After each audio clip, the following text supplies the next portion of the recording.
Hello everyone, this is Nick Perry at Schaefer's Investment Research with your chart slideshow for Thursday, January 17th. Today I'm back with my weekly check of the broad market. I usually post these videos on Fridays, but I'm out of the office tomorrow with limited access to posting, so I want to get this done today.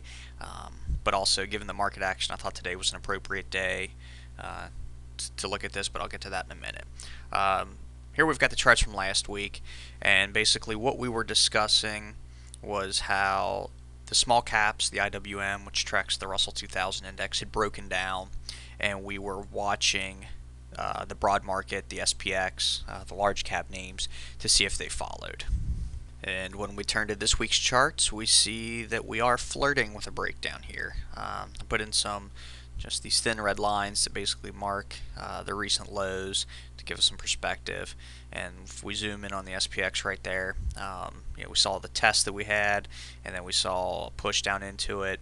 Yesterday we kind of closed right there, and today we're seeing some weakness. Ben Bernanke was speaking this morning, and the market didn't really seem to respond too well to that. When we look to the Dow, we see a very comparable situation to what we just saw in the SPY. If we look to the cubes, we see that these lows haven't been violated, but the QQQQ did break below the recent low right here. So this little pocket of air is something to keep an eye on.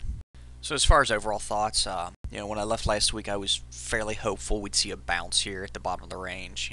We had some signs of skepticism looking at the single day reading of the ISEE equity only call to put ratio.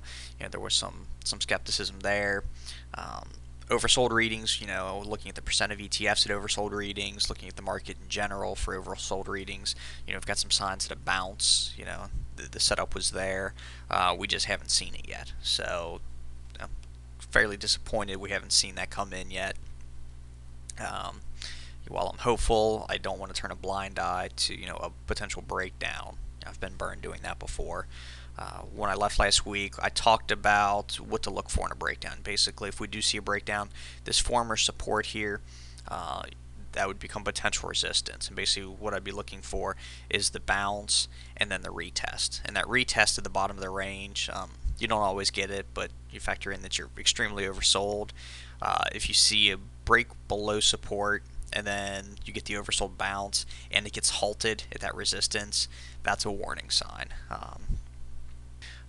Don't forget the market's closed on Monday, and check in on the blog tonight for more details about what's going to be going on tomorrow.